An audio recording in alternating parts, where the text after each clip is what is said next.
When you picture Greenland, you probably think of, well, ice. A huge, empty island of ice, right? But what if I told you that this remote chunk of land is actually at the very center of a new global power struggle? Yeah, today we're going to dig into why the world's biggest players are suddenly so obsessed with Greenland. So, why? Why is this massive island of ice suddenly one of the most important places on Earth? I mean, how did it go from being this remote, kind of forgotten place to a major geopolitical hotspot? Well, it's not just one thing. It's this perfect storm of location, military power, and some unbelievable hidden wealth. It's like a giant puzzle, and we're about to put all the pieces together. So, first, let's get the basics down. Greenland is, believe it or not, the world's largest island, but its population is tiny. We're talking only about 57,000 people. And while it's got a good bit of autonomy, it's technically part of the Kingdom of Denmark. That means big things like defense and foreign policy, that's all decided back in Copenhagen. But honestly, it's the island's sheer size and its position on the map that really count. Okay, let's dive into that first piece of the puzzle, its strategic location. Greenland's power really starts with the simple fact of geography.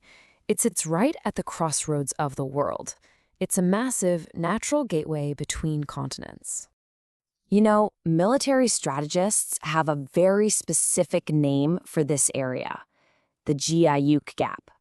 That's the huge stretch of ocean right between Greenland, Iceland, and the UK. Think of it as a massive naval doorway that connects the Arctic to the Atlantic. And why does this naval doorway matter so much? Well, because it's the main highway for Russia's really powerful northern fleet, especially their submarines, to get out of their home bases and into the open Atlantic. So for NATO, being able to watch and control this choke point, that's absolutely critical. It's how they keep tabs on Russian naval power. But this amazing location isn't just some passive advantage on a map. It actually makes Greenland the foundation for our second key point, military power. It isn't just a gateway, it's an active shield. Back during the Cold War, the US basically dotted Greenland with radar bases to keep an eye out for Soviet bombers. Well, today, that role has evolved in a big way. The focus has shifted from just tracking planes to super high-tech missile defense and watching everything that's going on in space.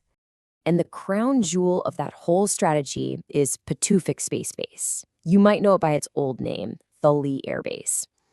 It's an absolutely critical early warning station for both the United States and all its NATO allies. It's watching the skies not just for missiles, but for pretty much everything happening up there in orbit. But you gotta ask, why there? What makes this specific spot on the globe so uniquely perfect for such an important mission? Well, it's not some accident of history. It really just comes down to physics. It's because the shortest and fastest route for a long-range missile from Russia to North America isn't east or west. It's directly over the North Pole. That makes Greenland literally the planet's most important watchtower. The sensors there provide precious extra minutes of warning time, and believe me, those minutes can make all the difference in the world. But military strategy, that's just one layer of this story. The next one is maybe even more compelling, and it's buried deep under all that ice. We're talking about untapped riches. See, as the world warms up and Greenland's massive ice sheet starts to melt, it's revealing something that has global powers absolutely scrambling. What we're talking about here is a treasure trove of natural resources. And I mean a real treasure trove. We're talking vast, untapped reserves of rare earth minerals, the stuff that's essential for everything from your smartphone to electric cars, not to mention uranium, oil, and natural gas. As all this stuff becomes easier to get to, Greenland is transforming from a so-called barren wasteland into a potential economic superpower. And the melting ice is creating another huge prize: water. Or more specifically, new shipping routes. For centuries, the Arctic was just this impassable frozen barrier. But pretty soon, it could become a global superhighway. Just look at this comparison.